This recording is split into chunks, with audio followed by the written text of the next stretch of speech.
नमस्कार दर्शक बंधु आपण समस्त को जागृति वर्ल्ड एजुकेशन यूट्यूब चैनल रो माइक्रोसॉफ्ट एक्सेल रो द्वितीय वीडियो को स्वागत करुछि।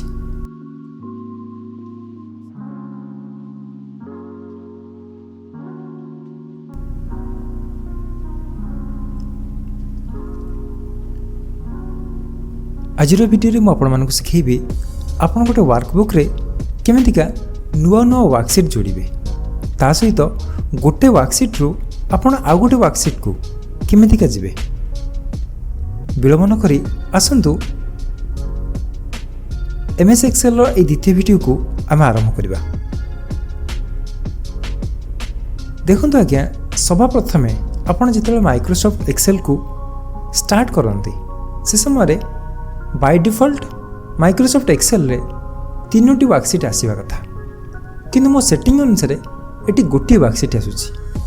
आपण जदि चाहिए नुआ नुआ वर्कशीट को जोड़िया ताले आपण ध्यान दियंतु आपण एई जो प्लस सिंबल को देखंतु एई प्लस सिंबल को आपण क्लिक करिवे। आपण तो प्लस सिंबल को क्लिक करिवे तबे एठी नुआ वर्कशीट जोड़ी हिजिवो। प्रथम वर्कशीट थिला शीट 1 द्वितीय वर्कशीट आसिला शीट 2 किंतु प्रकृत रे बाय डिफॉल्ट तीनोटी वर्कशीट रहिबा कथा जदि न थाए आपण एटी क्लिक करिकी नुआ नुआ वर्कशीट जोड़ी पारिबे। आपण शॉर्टकट की माध्यम रे मध्य नुआ वर्कशीट जोड़ी पारिबे सेति पई आपण को कीबोर्ड रे शिफ्ट सहित F11 क्लिक करिया को पड़िबो। देखंतु म आपण को प्रैक्टिकल करिकी देखौछि। देखुन सर मु शिफ्ट F11 मारली तापरे मोर एठी शीट 3 जोड़ी ही गला। तेबे आपण वर्कशीट जोड़ीबार दुईटी उपाय शिखिले। प्रथमतः एई प्लस सिंबल को क्लिक करिकी आपण नुआ वर्कशीट जोड़ी पारिबे अन्यथा कीबोर्ड रे शिफ्ट आउ F11 मारिकी आपण नुआ नुआ वर्कशीट जोड़ी पारिबे। एबे ऊपर को देखंतु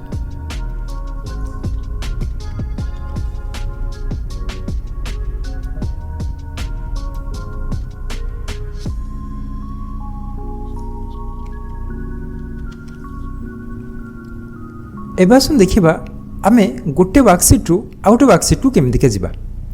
देखुन सर सभा प्रथमे आपण एइटी क्लिक करिकी शीट 1 शीट 3 शीट 2 ए जहाँ भी अछि आपण क्लिक करिकी गोटे गोटे सिलेक्शन करि परिबे। ई शीट 1 सिलेक्शन हेछि आपण जदि एटी सिलेक्शन करिवे एटा शीट 3 सिलेक्शन हैला आपण जदि एटी सिलेक्शन करिवे शीट 2 सिलेक्शन हे जिवो आपनकर। एमितिका आपण जदि भाबिबे आमे केतेटा वर्कशीट जोड़ी परिबा गोटे वर्कबुक रे ताल तार उत्तर होची 255 टा। आपण जदि एटी क्लिक करि चलिबे ताले सर्वाधिक आपण गोटे वर्कबुक रे 255 टा वर्कशीट जोड़ी पारिबे। कहिबार अर्थ वर्कशीट मानकु मिसेले ही गोटे वर्कबुक हबो।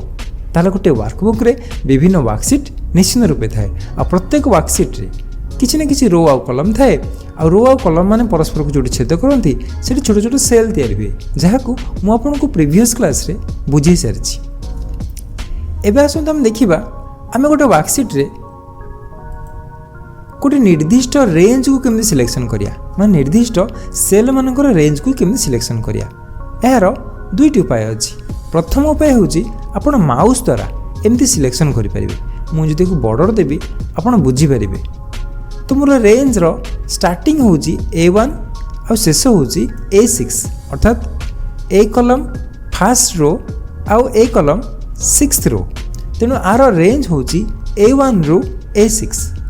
आपण माउस द्वारा जदि सिलेक्शन करबा को चाहू नांती आपण शॉर्टकट को एरे भी सिलेक्शन करि परिबे। सेति पई आपण को कीबोर्ड रे कंट्रोल और G सिलेक्शन करिया को पड़िबो। जेमितिका मो एटी कंट्रोल G माइली एबे मो सामना रे go to आसिला। A go to रे आपण रेफरेंस जोटी देखुछंदी सेठी आपण सेल रो एड्रेस देबे। जेमती मु चाहूँगी A1 कोलोन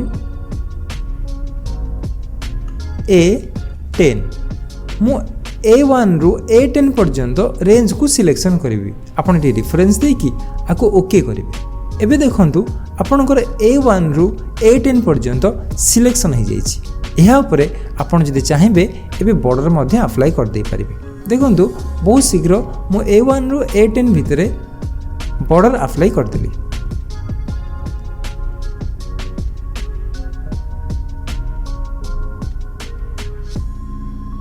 यह पर आसतु आम देखा आम केमिका गोटे वर्कसीट रु आउ गोटे वर्कसीट को जीवा आम ये क्लिक करके जापर सीट 1 सीट 3 सीट 2 आउ गोटे सरल उपाय अच्छी ताहा से कंट्रोल जी मध्यम जमीका मुझे कंट्रोल सहित जी मारिली कंट्रोल जी मारला ये जहाँ भी आसूसी आपको डिलीट कर दिंतु।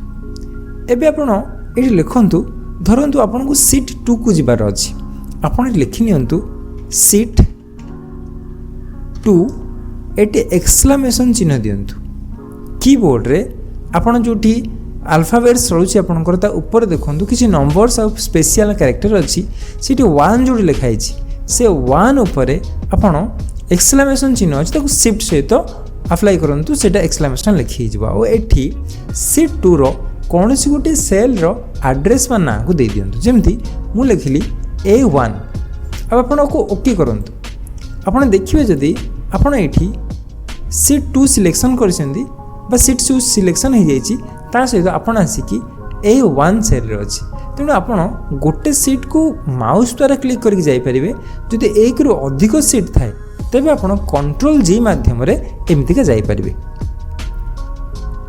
एबे आसन देखिबा आमको जदि प्रश्न पचरा जाए जे एक्सेल रे सर्वाधिक एमतीका केतेटा रो अच्छी आ केतेटा कॉलम अच्छी केमतीका हम जानिबा सेति आपण किछि करिवेनी A1 जो आप सेल अच्छे क्लिक करेंगे आ कंट्रोल सहित डाउन आरो मारे आपड़ देखिए सब लास्ट रे देखिए ये लिखाई आपंकर 10,48,576 आपणकर रो एथेर अच्छी कंट्रोल डाउन आरो आपन जदि पचरा जाए कितुरा कॉलम अच्छी आपण कंट्रोल धरिकी राइट आरो मारे आपड़ देखिए सब लास्ट रे XFT एतिकिटा आपनकर कॉलम अच्छी एठी आउ गोटे प्रश्न आसे रो तो आमको देखा 10,48,576 हेल्ला मैं कॉलम केमती जाना से आमको फॉर्मूला जाना पड़ो मन रखु एक्सेल रे जिते किसी फॉर्मूला आप पकेबे ता सर्वदा इक्वल टू आरंभ करेंगे तेज कॉलम जानियार फॉर्मूला हूँ इक्वल टू कॉलम एठी COLUMN को क्लिक करेंगे कॉलम लिखि नेबे आ ब्रैकेट लगेबे जोटा को आम ओडिया रे चंद्रबंधनी बोली कहूचे तो ये ब्रैकेट लगेबे ब्रैकेट शेष करेंगे किंतु ता निश्चित रूपे कंट्रोल डाउन रो मारिकी XFD कॉलम रे आपण टाइप करेंगे आ एंटर बाड़ेबे आपण देखिबे ये वैल्यू आसिला 16,384 टा तेबे मन रखंतु एक्सेल रे 16,384 कॉलम अच्छी एक्सेल रे 10,48,576 रो अच्छी आ भितर ही सबुतक सेल तैयारी आज वीडियो रे मु एतिकी रखुची यह पर वीडियो रे आमे आ विषय रे अधिक किसी आलोचना करिबा। नमस्कार।